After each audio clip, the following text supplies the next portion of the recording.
ID விவகாரம் மல்லாக நீதிமன்றத்துக்கு மஹிந்த ராஜபக்ஷ ஜனாதிபதியாக இருந்த காலத்திலிருந்து இந்த நீதிமன்ற நடவடிக்கைகள் அனைத்தும் இந்த தையிட்டி பிரச்சனையை நீதிமன்றத்தின் மூலமாக தீர்க்க முடியுமா இல்லை நாங்களாக மாற்றுகிற வரையிலே போலீசாருக்கு சட்டத்திலே உரித்து கிடையாது. மிக ஒரு சிக்கலான விஷயமாக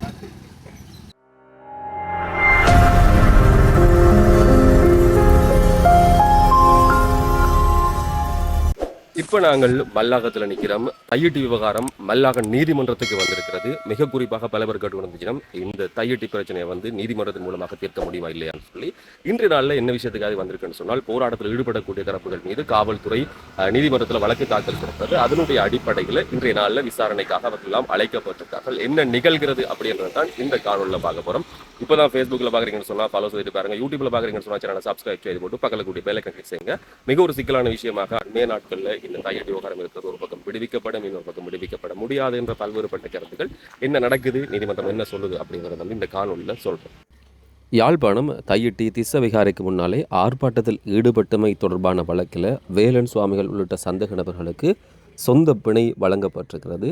இந்த பகுதியில் போராட்டத்தில் ஈடுபட்டிருந்தமைக்காக வேலன் சுவாமிகள், அதே மாதிரி தான் வலிவடக்கு பிரதேச சபையினுடைய உறுப்பினர்கள், வலிகிழக்கு பிரதேச சபை தவிசாளர் உள்ளவர்கள், பொதுமக்கள் என்று சொல்லி 30 பேர் வரையிலானுக்கு எதிராக காவல்துறையால் மல்லாக நீதிமன்றத்தில் தாக்கல் செய்யப்பட்ட வழக்கு இன்றைய நாளில் எடுத்துக்கொள்ளப்பட்டிருக்கிறது.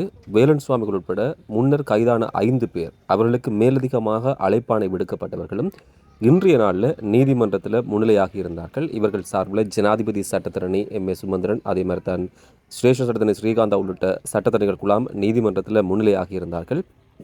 அமைதி வழி போராட்டங்களுக்கு இலங்கை அரசமைப்பிலும் தீர்க்கப்பட்ட வழக்குகளின் ஊடாகவும் உரித்துக்கள் வழங்கப்பட்டுள்ளமை இன்றைய விசாரணையின் போது நீதிமன்றத்தில் சுட்டிக்காட்டப்பட்டிருப்பதாக ஜனாதிபதி சட்டத்தரணி எம் ஏ சுமந்திரன் குறிப்பிட்டிருந்தார்.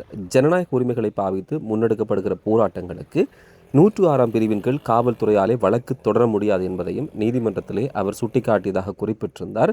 இந்த அடிப்படையிலே இவ்விடயங்களை அடிப்படையாக கொண்டு குறித்த வழக்கை நிராகரிக்க வேண்டும் என்று சொல்லியும் ஜனாதிபதி சட்டத்தரணி கோரிக்கை விடுத்தார். இதையெல்லாம் ஏற்றுக்கொண்டிருக்கக்கூடிய வேளையில் 2 தரப்பு வாதங்களையும் கருத்தில் கொண்ட நீதிவான் சந்தேக நபர்களை அவர்களுக்கு சொந்தமான பிணையில செல்வதற்கு அனுமதி வழங்கி உத்தரவொன்றை பிறப்பித்திருந்தார்.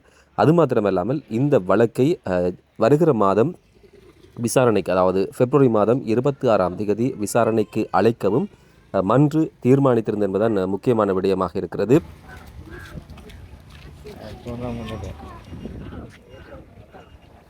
ஒரு உள்ளூராட்சி சபையினுடைய அடிப்படையான விடயங்களை சவாலுக்கு உட்படுத்துகிற விதத்திலே காவல்துறை நடந்து கொண்டதாக இந்த வழக்கில் முன்னிலையான ஜனாதிபதி சட்டத்தரணி குறிப்பிட்டார்.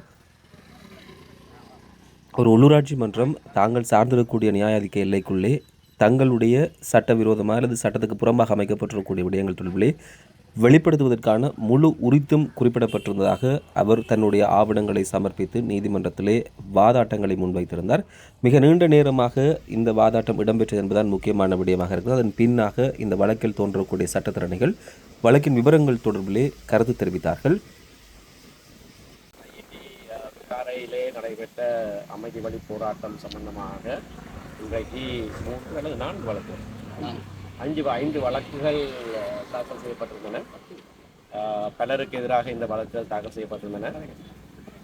அதிலே பிரதேச சபை தவிசாளர் திரு சோமசுந்தரம் சுவீதனுக்கும் மற்ற பிரதேச சபை உறுப்பினர்களுக்கும் வேறு சிலருக்குமாக நான் ஆஜரானேன். சிரேஷ்ட சட்டத்தரணி திரு ஸ்ரீகாந்தா அவர்கள் வேறு சில சந்தேக நபர்களுக்காக ஆஜராகியிருந்தார். கலாநிதி குருபரன் அவர்கள் இன்னும் சில சந்தேக நபர்களுக்காக ஆஜராகியிருந்தார்கள். நாங்கள் 3 பேரும் சமர்ப்பணங்கள் செய்திருந்தோம். சுருக்கமாக சொல்வதாக இருந்தால், இந்த நீதிமன்ற நடவடிக்கைகள் அனைத்தும் நடவடிக்கைகளே சட்டவிரோதமான முறையிலே போலீசார் ஆரம்பித்திருக்கிறார்கள். இப்படியான நீதிமன்ற நடவடிக்கையை ஆரம்பிப்பதற்கு போலீசாருக்கு சட்டத்திலே உரித்து கிடையாது. இந்த அமைதி வழி ஆர்ப்பாட்டங்களை நடத்துவதற்கு இலங்கை அரசியலமைப்பிலும் தீர்க்கப்பட்ட பல வழக்குகளிலேயும் உரித்து கொடுக்கப்பட்டிருக்கிறது. உரித்து கொடுக்கப்பட்டது மட்டுமல்ல, அப்படியான ஆர்ப்பாட்டங்கள் நடைபெறுவதை உற்சாகப்படுத்த வேண்டும் என்றும் அந்த தீர்ப்புகளில் சொல்லப்பட்டிருக்கிறது. அது நடைபெறுகிற போது அந்த ஆர்ப்பாட்டக்காரர்களுக்கு அனுசரணையாக போலீசார் உதவி செய்ய வேண்டும் என்றும் அந்த நீதிமன்ற தீர்ப்புகளிலே சொல்லப்பட்டிருக்கிறது. அவற்றை சுட்டிக்காட்டினோம். இந்த 106 ஆறாம் பிரிவின் கீழே எடுக்கப்படுகிற கட்டளைகள் முறையான கட்டளை அல்ல. அதாவது இந்த சில சில விடயங்கள் சம்பந்தமாக ஒரு வீதிக்கு குறுக்கே மரம் விழுந்திருந்தால் அல்லது ஒரு ஓடுகிற நீர்ப்பாதையை யாராவது மறுத்திருந்தால் பொதுமக்களுக்கு இடைஞ்சலாக ஏதாவது அப்படியாக சம்பவங்களுக்காக மட்டும்தான் அந்த பொது தொல்லையை கட்டுப்படுத்துகிறதான அத்தியாயம் இருக்கிறதே தவிர சட்டபூர்வமாக ஜனநாயக உரிமையை பாவித்து செய்யப்படுகிற ஆர்ப்பாட்டங்களுக்கு அந்த இதை உபயோகப்படுத்த முடியாது என்பதை நாங்கள் 3 பேரும் சொல்லியிருந்தோம். இந்திய நீதிமன்ற தீர்ப்புகளை மேற்கோள் காட்டி சிரேஷ்ட சட்டத்தரணி அவர்களும் வாதிட்டிருந்தார். போலீசார் முறைகேடாக இந்த விதத்தில் நடந்திருக்கிறார்கள். போலீசார் கைது செய்த முறைமை, அவர்கள் தாங்களாகவே வீதியை மறித்து விட்டு மக்கள் வீதியை மறித்ததாக நீதிமன்றத்துக்கு தகவல் கொடுத்தது. இப்படியான பல விடயங்களை நாங்கள் கூறியிருந்தோம். இந்த விடயங்களை கருத்திலே கொண்டு இந்த தகவலை நிராகரிக்க வேண்டும் என்று கேட்டிருந்தோம். காணி உரிமையாளர்களும் அதில் இருந்தார்கள். விசேஷமாக திரு சார்ஜன் அவர்கள் தக வழக்குகளிலே சந்தேக நபராக காட்டப்பட்டிருந்தார். அவருக்கு எதிராக 4 வழக்குகள். தன்னுடைய காணியை திரும்பி தருமாறு கேட்பதற்கு அவர் குறித்தில்லையா என்கின்ற கேள்வி எடுக்கிறது. சமாதானத்தை பேணுவதற்காக அவர்களை பிணைமுறி ஒன்று கைச்சாத்திட வேண்டும் என்று இன்னொரு வழக்கு தாக்கல் செய்யப்பட்டிருந்தது. சமாதானத்தை இவர்கள் குலைக்கவே இல்லை. சமாதானத்து இரு தரப்பினருக்கிடையே மோதல் ஏற்படும் சொன்னால் இன்னொரு தரப்பை நிறுத்தியிருக்க வேண்டும். அப்படி ஒரு தரப்பு அங்கு நிறுத்தப்படவில்லை. ஆகவே போலீசார் ஒட்டுமொத்தமாக இந்த விடயத்திலே முறைகேடாக அவர்கள்தான் சட்டவிரோதமாக நடந்து கொண்டிருக்கிறார்கள். அவருக்கு எதிராக நடவடிக்கை எடுக்க வேண்டும் என்று நாங்கள் கேட்டிருக்கிறோம். நீதவான் பொறுமையாக எங்கள் அனைவருடைய சமர்ப்பணங்களையும் செயல்படுத்த பிறகு கட்டளைக்காக பிப்ரவரி மாதம் 26ஆம் தேதிக்கு வழக்கை ஒத்தி வைத்திருக்கிறார். அதுவரையிலும் தங்களுடைய சொந்த பிணையிலேயே அவர்கள் வெளியே போகலாம் என்ற உத்தரவையும் கொடுத்திருக்கிறார். கடந்த வருடம் 7ஆம் மாதம் 14ஆம் தேதி வலிகாமம் வடக்கு பிரதேச சபையிலே சட்டவிரோத கட்டடத்துக்கு எதிராக நீதிமன்றத்தை நடப்புவதாக தீர்மானம் எடுக்கப்பட்டது. அதற்கு உங்களை சட்டத்தணியாக நியமிப்பதாகவும் சபையில் தீர்மானம் எடுக்கப்பட்டது.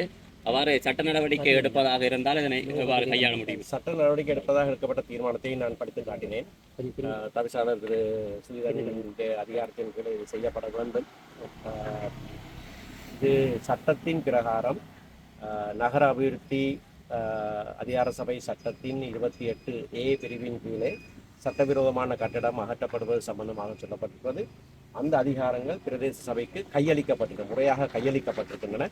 அந்த கையளிக்கப்பட்ட ஆவணத்தையும் நான் மன்றுக்கு சமர்ப்பித்தேன். அதன் பிரகாரம்தான் இந்த தீர்மானங்கள் நிறைவேற்றப்பட்டிருக்கிறது. ஆகவே சட்டபூர்வமாக நாங்கள் சட்டபூர்வ நடவடிக்கை எடுக்கிற போது போலீசார் பலாலி போலீஸ் பொறுப்பதிகாரி தவிசாளருக்கு அல்லது அங்கே பிரதேச சபை செயலாளருக்கு ஒரு கடிதம் ஒன்று எழுதியிருக்கிறார். இது சட்டவிரோத கட்டிடம் என்று நீங்கள் அறிவித்தலை ஒட்டினால் நாங்கள் உங்களுக்கு எதிராக நடவடிக்கை எடுப்போம்.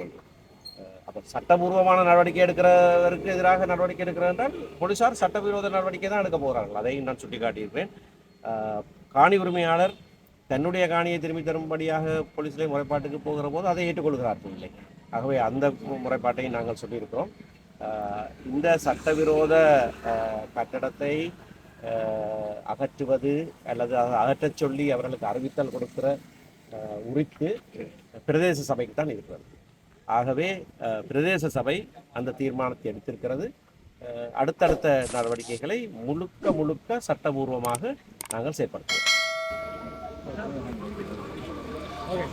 இந்த வழக்கிலே கூட்டான முறையிலே சட்டத்திறனிகளாலே சம்பந்தப்பட்ட பிரதிவாதிகள் சார்பிலே சமர்ப்பணங்கள் செய்யப்பட்டிருக்கின்றன.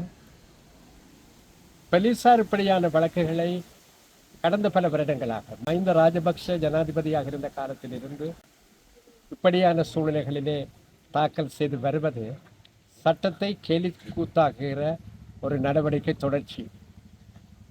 இன்றைக்கு ஏதோ எல்லாமே மாறிக்கொண்டிருப்பதாக பேசப்படுகிறது. அது ஒரு புறம் இருக்கட்டும்.